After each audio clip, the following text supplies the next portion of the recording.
Assalamualaikum warahmatullahi wabarakatuh. Bismillahirrahmanirrahim. Alhamdulillahi rabbil alamin. Wa afdalus salati wa atammu taslimi ala sayyidina Muhammadin wa ala alihi wa sahbihi ajmain. Rabbi shrah li sadri wa yassir li amri wahlul 'uqdatam min lisani yafqahu qawli. Subhanaka la ilma lana illa ma 'allamtana innaka antal alimul hakim. Allahumma akhrijna min zulumatil wahmi wa akrimna binuril fahmi waftah alaina bima'rifatil ilmi wa sahhil akhlaqana bil hilm waj'alna mimman yastami'una al-qawla fayattabi'una ahsanah. Allahumma ati nufusana taqwaha wa zakkiha anta khairu man zakkaha anta waliyuha wa maulaha. Allahumma arinal haqqa haqqan warzuqna ittiba'ah wa arinal batila batilan warzuqna ijtinabah. Allahumma anfa'na bima 'allamtana wa 'allimna ma yanfa'una wa zidna ilman wa huda. Amma ba'd. Alhamdulillah, muslimin muslimat, hadirin hadirat yang saya hormati. Moga-moga kita semua dirahmati dan diberkati oleh Allah Subhanahu wa taala, dan moga-moga kita semua dikurniakan oleh Allah Subhanahu wa taala kefahaman yang baik dalam urusan agama sesuai dengan sabda junjungan Nabi kita Nabi Muhammad sallallahu alaihi wasallam, man yuridillahu bihi khairan yufaqihu fid din. Barang siapa yang Allah nakkan dengan dia kebaikan, nescaya Allah beri dia faham dalam urusan agama. Dan moga-moga kita semua dikurniakan oleh Allah Subhanahu wa taala akhlak yang mulia sesuai dengan sabda Nabi sallallahu alaihi wasallam, innama bu'istu liutammima makarimal akhlak. Hanya saja saya dibangkitkan demi untuk menyempurnakan kemuliaan akhlak. Alhamdulillah, malam ni insyaAllah kita akan menyambung pengajian kuliah Maghrib bulanan hari Isnin yang kedua di Madrasah Al-Jumaiyah Padang Balang menggunakan kitab Kekeliruan Umat. Inilah jawapannya susunan Al-Fadhil Ustaz Mahathir bin Haji Jul, hafizahullah ta'ala wa nafa'ana bihi wa bi'ulumihi fid daraini amin. Kita sampai ke muka surat 86 iaitu yang cetakan baru iaitu masih lagi Ustaz Mahathir menerangkan tentang bahawa umat Islam yang bermanhaj Asy'ariyah dan juga Maturidiyah. Bermanhaj Asy'ariyah berarti dalam memahami akidah yang dibawa oleh Rasulullah sallallahu alaihi wasallam, mereka mengikut apa yang diperjuangkan oleh Al-Imam Abu Hasan Al-Asy'ari. Maka itu disebut Asy'ariyah. Ada juga tokoh yang lain yang mempertahankan akidah yang dibawa oleh Nabi sallallahu alaihi wasallam, iaitu Al-Imam Abu Mansur Al-Maturidi rahimahullah taala. Maka dikenali orang-orang yang mengikut manhaj beliau sebagai Maturidiyah. Jadi Asy'ariyah Maturidiyah ini adalah majoriti umat Islam, dan mereka inilah ahli sunnah wal jamaah, dengan tidak menafikan ada yang bukan Asy'ariyah Maturidiyah tetapi sama akidah mereka dengan Asy'ariyah Maturidiyah, mereka juga adalah ahli sunnah wal jamaah. Tapi selepas bangkitnya dua orang imam ini, majoriti umat Islam sama ada Asy'ariyah atau Maturidiyah.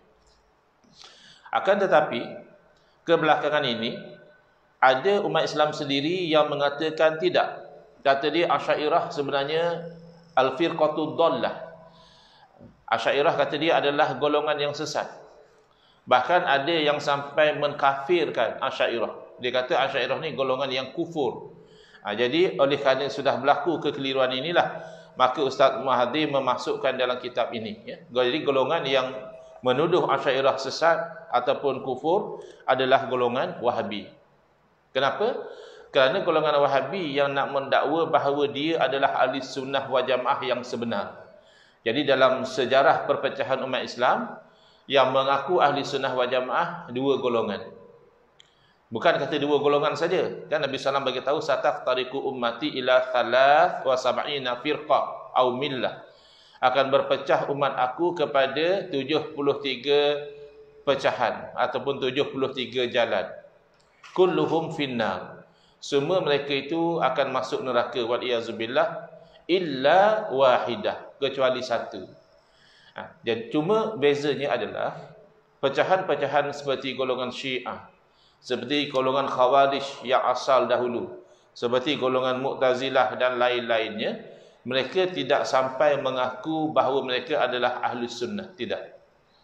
Syiah lebih berbangga kalau mereka itu dipanggil Syiah Ali. Kami ini puak Ali, kata dia. Ataupun lebih berbangga dengan gelaran Ahlul Bait, iaitu keturunan Nabi SAW. Mereka tidak mengaku Ahli Sunnah wal Jamaah. Bahkan mereka merujuk kepada Asy'ariyah Maturidiyah sebagai Sunni. Mereka tu Syi'i. Mereka tu orang Syiah. Kita dipanggil Sunni, iaitu Ahli Sunnah. Sama juga Mu'tazilah. Mu'tazilah juga tidak mengaku Ahli Sunnah wal Jamaah. Mereka menggelarkan diri mereka sebagai Ahlul Tauhid ataupun Ahlul Adli wat Tauhid. Orang yang mempertahankan keadilan Allah dan mengesakan Allah Ta'ala. Tidak mengaku dia Ahli Sunnah wal Jamaah. Golongan Khawarij menggelarkan diri dia sebagai Asyurah, orang yang menjual nyawa demi mendapat syurga. Dalam sejarah yang mengaku Ahli Sunnah wal Jamaah, pertama golongan majoriti umat Islam, iaitu Asy'ariyah dan Maturidiyah. Dan yang kedua adalah golongan minoriti umat Islam, iaitu golongan Wahabi. Dua-dua mengaku Ahli Sunnah wal Jamaah. Asalnya tak masalah lah. Lagi ramai yang Ahli Sunnah wal Jamaah, lagi baik. Cuma bila kita kaji dan kita lihat, antara Asy'ariyah Maturidiyah dan Wahabi ini berlaku pertentangan yang tajam. Bukan sahaja dalam perkara-perkara furu', perkara-perkara cabang, membabitkan juga perkara-perkara usul, iaitu perkara-perkara yang bersangkutan dengan akidah. Sekira-kira tak mungkinlah kedua-duanya itu Ahli Sunnah wal Jamaah. Lebih-lebih lagi, Asy'ariyah menilai golongan Wahabi adalah golongan yang sesat, dan sebaliknya, golongan Wahabi ada antara mereka yang menilai Asy'ariyah itu sebagai golongan yang sesat, bahkan ada yang sampai mengkafirkan Asy'ariyah. Jadi dimasukkan oleh Ustaz Mahathir tajuk ini dalam kitab ini. Moga-moga sesiapa yang mencari kebenaran, dia dapat faham. Tapi yang sudah ta'assub dengan pendirian dia itu nampak macam mana lah. Kita doa saja kepada Allah Subhanahu Wa Taala. Jadi dalam kuliah yang lalu kita telah terangkan indikasi yang pertama, selain daripada memang semenjak daripada dahulu, sebelum kebangkitan Wahabi, semenjak daripada dahulu memang Asy'ariyah Maturidiyah itu yang disebut sebagai Ahli Sunnah wal Jamaah. Ada dalil pertama, indikasi daripada ayat suci Al-Quran, iaitu Al-Imamul Hakim meriwayatkan dalam Al-Mustadrak. Demikian Al-Imamul Hafiz Ibn Asakir dalam Tabi'in Kazimil Muftari, iaitu ketika turunnya ayat Al-Quran surah Al-Ma'idah ayat 54, yang mana Allah Ta'ala berfirman, fasawfa ya'tillahu biqaumin yuhibbuhum wa yuhibbunah. Nanti Allah Ta'ala akan datangkan satu kaum yang Allah kasih kepada mereka dan mereka kasih kepada Allah. Ketika itu Rasulullah SAW mengisyaratkan kepada sahabat baginda, iaitu Sayyidina Abu Musa Al-Ash'ari radhiyallahu ta'ala anhu, dengan sabda baginda, hum qaumu hadza. Mereka yang dalam Al-Quran Allah sebut Allah kasih kepada mereka dan mereka pun kasih kepada Allah adalah kaum orang ini. Maknanya kaum Sayyidina Abu Musa Al-Ash'ari radhiyallahu anhu. Al-Imam Al-Qurtubi rahimahullah ta'ala dalam tafsirnya Al-Jami' li Ahkamil Quran, yang menghimpunkan hukum hakam Al-Quran, menjelaskan bahawa Al-Imam Al-Qushairi rahimahullah ta'ala berkata, pengikut Imam Abu Hasan Ash'ari itu adalah termasuk kaumnya, dan Al-Imam Abu Hasan Ash'ari adalah keturunan kepada Sayyidina Abu Musa Al-Ash'ari radhiyallahu anhu, sahabat Nabi sallallahu alaihi wasallam yang disebutkan dalam hadis tersebut. Hadis yang ada kaitan dengan turunnya ayat suci Al-Quran tadi. Baik, indikasi yang kedua daripada hadis Nabi sallallahu alaihi wasallam, kerana umat Islam yang beraliran Asy'ariyah ini telah mendapat pujian daripada Rasulullah SAW. Soalan, macam mana Nabi SAW puji, sedangkan di zaman Nabi SAW belum ada lagi Asy'ariyah. Ya, Asy'ariyah ni ada Asy'ariyah pada masa Asy'ariyah dipanggil, Tapi bukanlah Asy'ariyah dengan maksud yang mengikut manhaj Imam Abu Hasan Asy'ari. Imam Abu Hasan Asy'ari belum lahir lagi. Imam Abu Hasan Asy'ari ini lahir dalam tahun 200 Hijriah lebih. Meninggal dunia dalam tahun 324 Hijriah begitu, lebih kurang. Jadi, macam mana Nabi SAW boleh puji satu golongan yang belum lahir lagi pada masa itu? Yang pertama, kita kena ingat bahawa Nabi SAW dikurniakan oleh Allah Ta'ala mukjizat. Antara lain, baginda SAW boleh memberitahu perkara-perkara yang Allah beritahu kepada baginda walaupun perkara itu belum berlaku lagi. Maka Nabi SAW dapat wahyu. Jadi ada benda yang diwahyukan itu berkaitan dengan perkara yang akan datang. Belum berlaku, tapi akan berlaku. Jadi Nabi SAW beritahu. Tapi tidaklah Nabi SAW itu menyebut Asy'ariyah. Apa yang Nabi SAW sebut? Nabi SAW menyebutkan satu perkara yang akan berlaku, la tuftahanna al-Qustantiniyah falanitmal amiruha walanitmal jaishu dzalikal jaish. La tuftahanna, nescaya pasti akan dibuka. Lam qasam, nun takkid, maknanya tidak ada ragu-ragu. Cuma tak berlaku lagi. Masa Nabi SAW beritahu tu tak berlaku. Oleh kerana para sahabat dengar Nabi SAW beritahu dengan begitu pasti akan dibuka kota Konstantiniyah ini, iaitu Konstantinopel.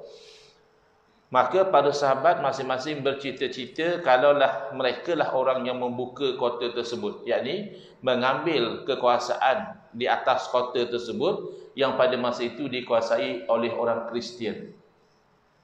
Jadi masa itu tak nampaklah bahawa orang Islam kuat untuk mengambil daripada orang Kristian. Orang Kristian yang kuat pada masa itu, kerajaan Rom, ya.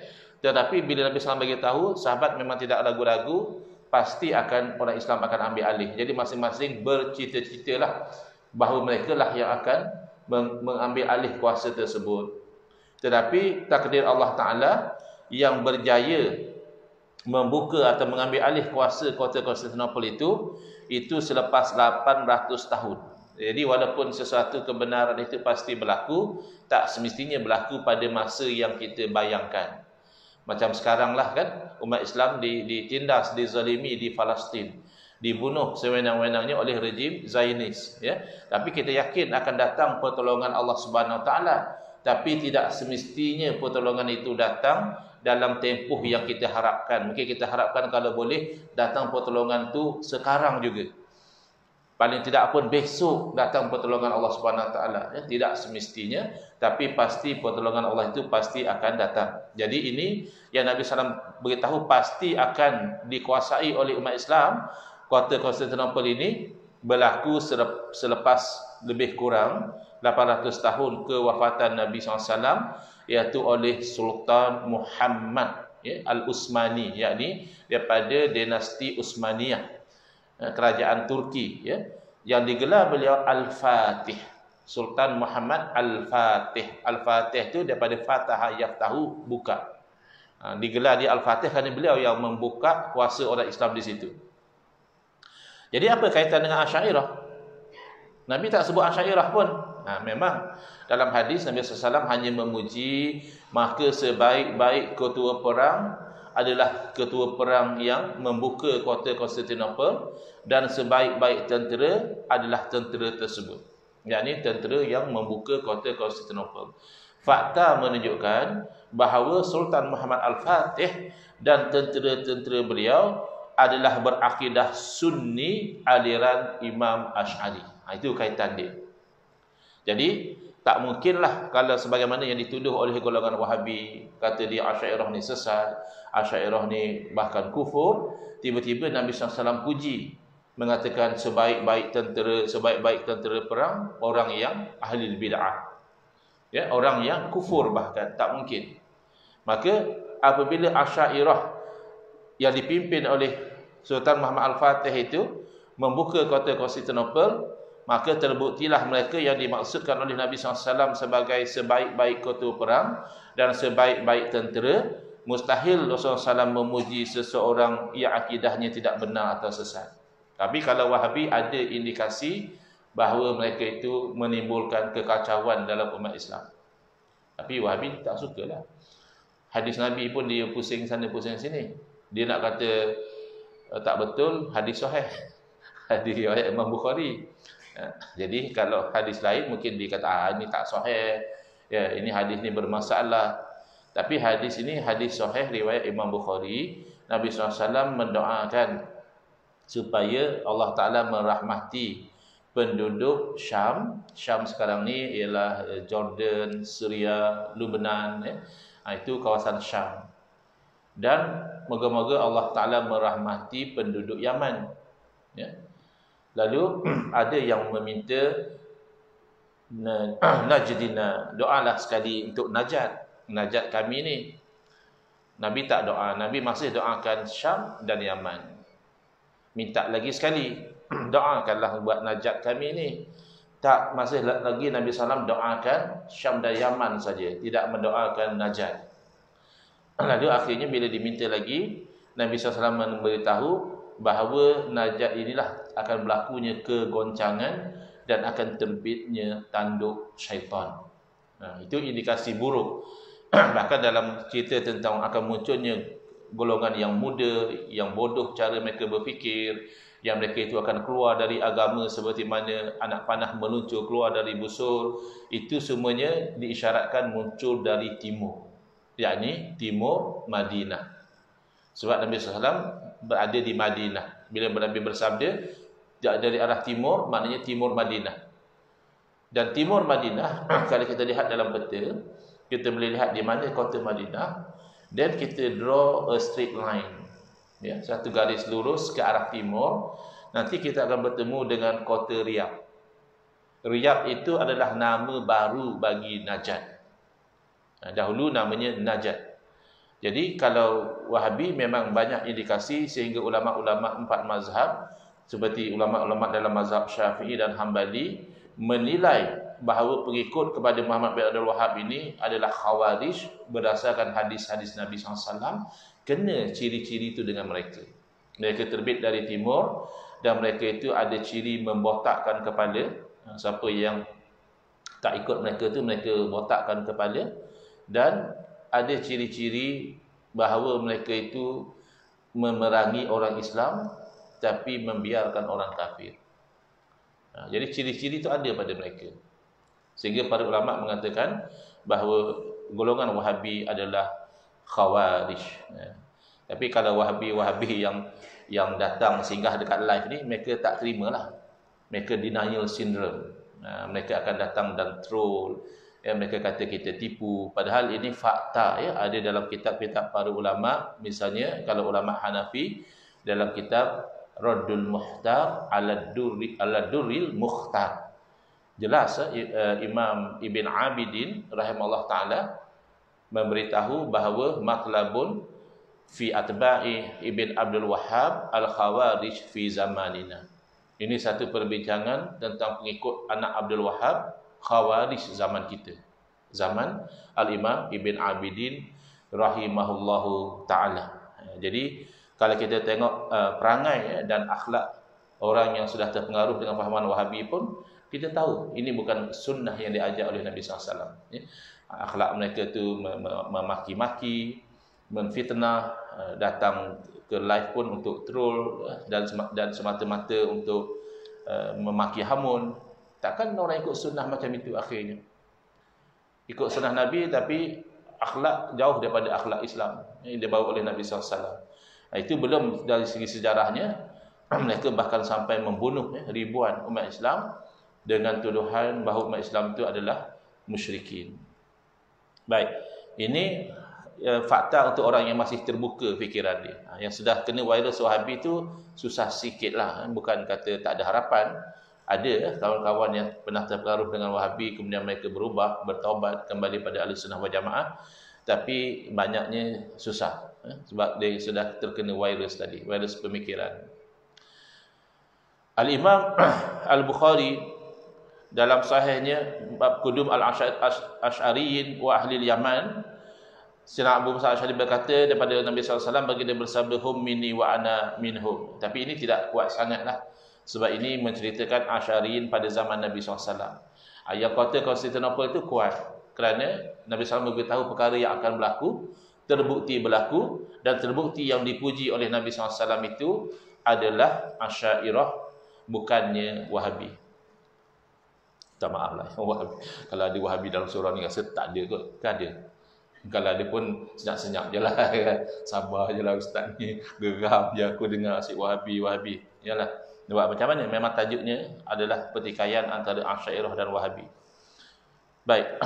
Yang ketiga, persaksian para ulama dalam kitab Ittihaf Sadatil Muttaqin, iaitu kitab ini merupakan syarah kepada kitab yang sangat masyhur, iaitu kitab Ihya'u Ulumuddin yang disusun oleh Al-Imam Al-Ghazali rahimahullah taala, disyarah oleh Al-Hafiz Murtada Az-Zabidi rahimahullah taala.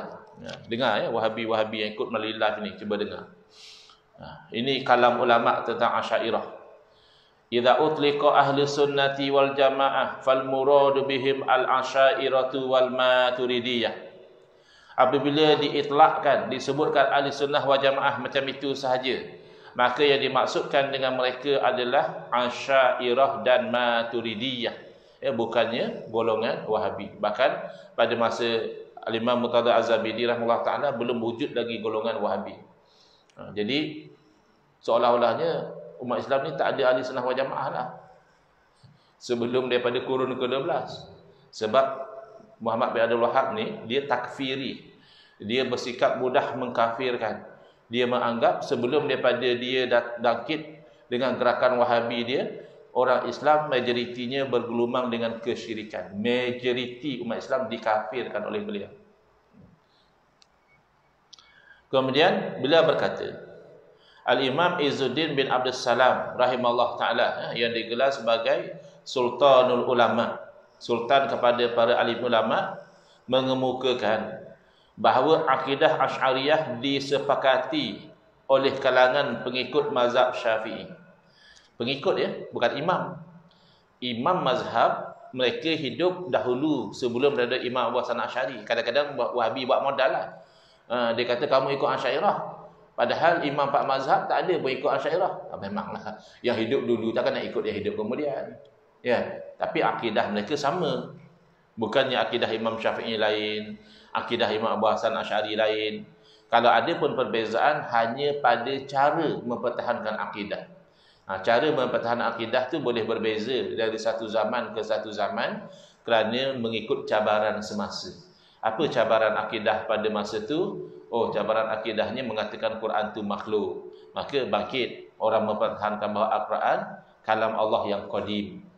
Kemudian datang satu masa pula orang mengatakan bahawa Tuhan tak wujud. Bangkit orang mempertahankan bahawa Allah Ta'ala wujud. Ada pula yang datang kata Allah tidak mentakdirkan. Allah hanya menciptakan, berlaku lepas tu secara automatik. Bangkit yang mempertahankan bahawa segala yang berlaku itu adalah takdir Allah. Jadi cara mempertahankan akidah boleh berbeza dari satu zaman ke satu zaman, tetapi akidah tidak boleh berbeza. Akidah yang dibawa oleh para rasul sama sahaja, tidak berbeza satu sama lain. Fiqh, hukum hakam boleh berbeza. Mungkin syariat Nabi ni makan binatang ni haram, tapi datang syariat Nabi kita tidak haram. Itu boleh berlaku. Bab hukum boleh berubah antara seorang Nabi, seorang Rasul dengan seorang Rasul. Jadi mengemukakan bahawa akidah Asy'ariyah ataupun Asy'ariyah disepakati oleh kalangan pengikut mazhab Syafi'i, Maliki, Hanafi dan Fudalaul Hanabilah. Hanabilah Hambali. Wahabi suka mengaku menyorok di belakang title Hambali. Mereka kata kami bukan Wahabi, kami Hambali. Ya, memang mungkin mereka dari segi fiqahnya banyak ikut Hambali, bahkan Hambali memang pecah. Ya, orang-orang yang mengikut kepada manhaj Imam Ahmad bin Hanbal rahimahullah taala dalam bab fiqh, dalam bab akidah mereka pecah. Sebahagian terpengaruh dengan fahaman tashbih, menyamakan Allah tu seperti makhluk. Tajsim, seolah-olah Allah tu berjisim. Maknanya seketui ada ambil ruang berjisim, ada mengambil ruang. Itu disebut sebagai hasyawiyah. Maknanya golongan Hanabilah yang terpinggir. Hasyah ni asalnya catatan tepi tu. Kan kalau kitab ada matan, ada hasyiah. Hasyiah tu yang tepi-tepi dicatat dia. Kitab-kitab lama selalu macam itu. Tengah ada, tepi pun ada tulisan. Itu namanya hasyiah. Jadi hasyawiyah ni golongan Hanabilah yang terpinggir, dan ada yang disebut sebagai Fudalaul Hanabilah.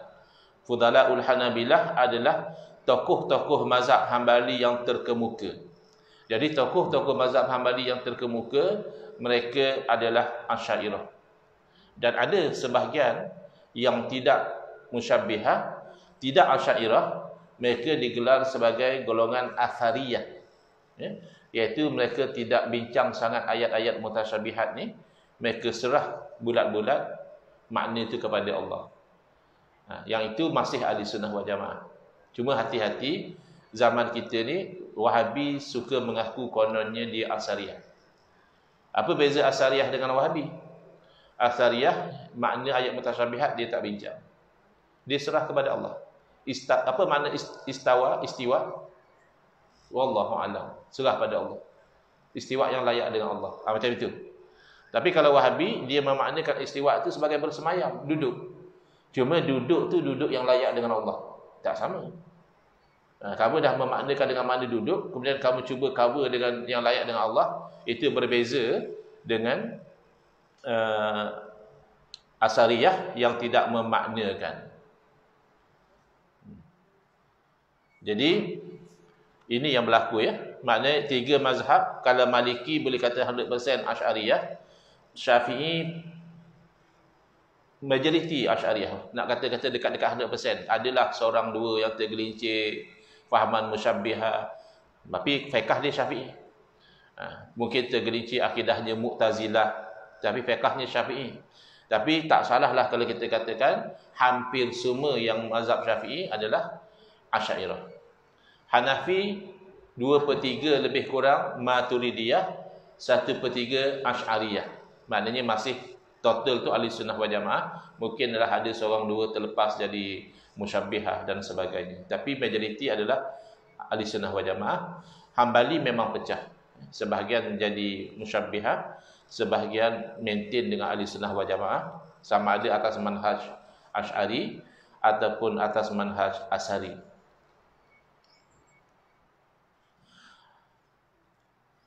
Al-Imam Al-Habib Abdullah ibn Alawi Al-Haddad rahimahullah ta'ala, digelar beliau sebagai Kutubul Irsyad, kutub tokoh dalam memberi irsyad, panduan dan bimbingan. Terkenal kitab beliau An-Nasaih Ad-Diniyah wal Wasaya Al-Imaniyah, nasihat-nasihat agama dan wasiat-wasiat iman. Tapi dalam kitab yang lain, iaitu dalam Risalatul Mu'awanah, beliau menyebutkan bahawa metodologi Al-Firqatun Najiyah, firqah maknanya pecahan atau golongan, Najiyah makna selamat, itu adalah golongan ahli sunnah wal jamaah. Ciri-ciri Al-Firqatun Najiyah ini, kata beliau, ada pada golongan Al-Asy'ariyah ataupun Al-Asy'ariyah yang dinisbah kepada Imam Abu Hasan Al-Asy'ari rahimahullah ta'ala, yang meninggal dunia pada tahun 324 Hijriyah. Beliau telah menyusun kaedah Ahlul Haq. Bukan beliau bawa kebenaran. Kebenaran tu dah dibawa oleh Rasulullah sallallahu alaihi wasallam. Akidah dah dibawa oleh Nabi. Habis kenapa pula Asy'ariyah? Kerana bila datang pelbagai fitnah, bid'ah, orang ni bawa rekaan baru, orang ni bawa rekaan macam lain, yang ni menafikan takdir Allah, yang ni menyalahkan takdir Allah, yang ni membahagi-bahagi pula takdir Allah. Maka bangkitlah beliau menyusun semula supaya dapat membentengi akidah itu daripada pelbagai bentuk bid'ah yang dhallah, yang sesat. Ia merupakan akidah yang disepakati oleh para sahabat radhiyallahu anhum ajma'in. Ada orang kata, habis sahabat Asy'ariyah ke? Tak. Asy'ariyah tu jadi ahli sunnah sebab ikut sahabat. Sahabat kan dulu, tak mungkinlah sahabat tu Asy'ariyah. Tapi sahabat tu ahli sunnah wal jamaah. Yang Asy'ariyah jadi ahli sunnah wal jamaah tu kerana akidah mereka sama seperti akidah para sahabat. Al-Imam Al-Haddad juga mengakui kesahihan dan kebenaran Al-Asy'ariyah dengan katanya, kun asy'ariyan fi i'tiqadika huwal manhajus safiyu anizai wal kufri. Jadilah kamu seorang yang bermanhaj asy'ari dalam perkara akidah kamu. Ia adalah jalan yang bersih daripada segala penyelewengan dan juga kekufuran. Ini ramai Wahabi masuk ni dekat live saya. Dia orang masuk gelak-gelak troll macam tu lah. Level Wahabi ni otak dia kurang berfungsi dengan baik.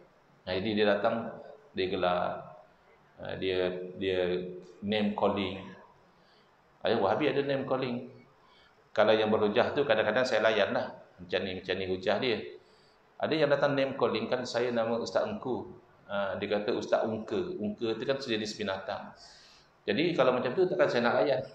Takkan dia panggil saya Ungka, saya nak panggil dia monyet. Tak selesai. Jadi macam budak-budak balik. Tapi biarlah kita doakan hidayah lah pada budak-budak Wahabi yang datang. Datang gelak, datang troll dekat ni. Moga-moga satu masa dia matang sikit, dia nampak kebenaran dan dia kembali kepada ajaran yang dibawa oleh Nabi SAW, iaitu ahli sunnati wal jamaah. Baik. Jadi jasa para ulama daripada kalangan Asy'ariyah ya. Jadi Wahabi yang menyesatkan Asy'ariyah ni, dia tak malu muka. Dia menyesatkan majoriti para ulama yang dia ambil ilmu, dia mengaku dia kononnya ahlul hadis. Ilmu hadis tu majoritinya adalah ulama-ulama Asy'ariyah. Tak salah kalau kita katakan pakar-pakar hadis, muhaddis, hufaz hadis 90% adalah Asy'ariyah. 90%. Kalau dari sudut fiqh mungkin lebih kurang 70% ahlul hadis mazhabnya mazhab Syafi'i. Jadi Wahabi ni kurang cerdas otak dia. Dia kata saya dalam bab akidah saya ikut ahlul hadis, saya tak nak ikut Asy'ariyah. 90% ahlul hadis Asy'ariyah. Kamu ni macam mana? Saya lebih selesa dalam bab fiqh ni ikut ahlul hadis. Saya tak selesa ikut mazhab Syafi'i. 70% ahlul hadis mazhab Syafi'i. Kamu ni faham ke tak faham? Tu namanya BBAK. Ingat lagi. Biar bodoh asal confident. Jadi ulama Asy'ariyah adalah para pemimpin ulama, bukan setakat ulama. Mereka adalah imam kepada a'immah. Mereka adalah guru kepada ulama-ulama yang membawa petunjuk di mana ilmu mereka memenuhi bahagian timur dan barat dunia dan disepakati oleh manusia atas keutamaan. Sambung dalam kuliah akan datang insya awal sekarang ni. Hadza wabillahi taufiq wal hidayah. Wassalamualaikum warahmatullahi wabarakatuh. Bismillahirrahmanirrahim. Alhamdulillahil alamin wassalatu wassalamu ala asyrafil anbiya'i wal mursalin wa ala alihi wa sahbihi ajmain. Allahumma shrah sudurana wa ahsin akhlaqana wa azim ujurana wa nawwir qulubana bi nuri hidayatika kama natarada bi nuri syamsika abadan abada. Allahumma nqulna min dhillil ma'siyati ila izzi ta'ati ya arhamar rahimin. Wa sallallahu ala sayyidina Muhammadin wa ala alihi wa sahbihi wasallam. Walhamdulillahi rabbil alamin. Amin ya rabbal alamin wal afu minkum.